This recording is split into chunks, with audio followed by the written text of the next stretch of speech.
দেশের অবস্থা খুব করুণ।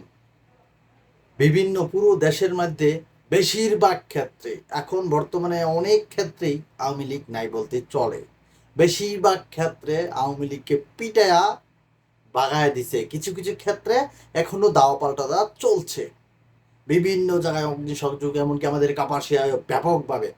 তবে বেশিরভাগ জায়গায় ছাত্রদের দখলে, বেশিরভাগ জায়গায় ছাত্রদের দখলে। আদালতে, সিএম আদালতে হামলা হয়েছে, তারপরে এই বঙ্গবন্ধু হাসপাতাল যে এটাতে হামলা হয়েছে, বিভিন্ন জায়গায় অবস্থা শেষ দেশে। কেন লাগাইলেন? এখন ঠেলা বুঝেন, কেরা বলে 7 মিনিটে শেষ করে দিব। 7 মিনিট কেন হয়েছে না নেই?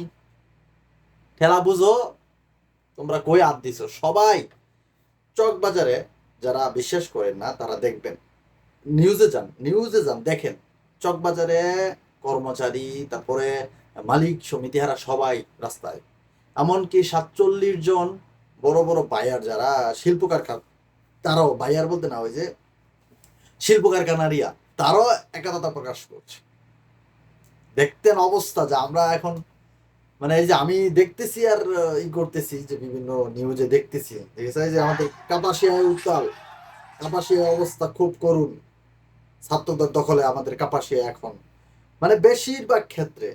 তবে একটা কথা বলি, আওয়ামী লীগ করেন সমস্যা নাই, বাঁচলে অনেক কিছু করতে পারবেন ভাই, মারতে যায়েন না।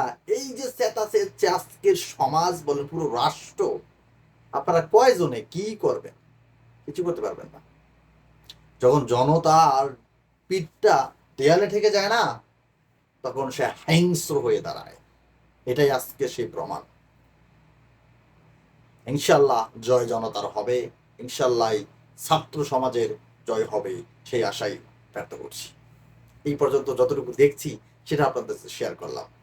ভালো থাকবেন সবাই।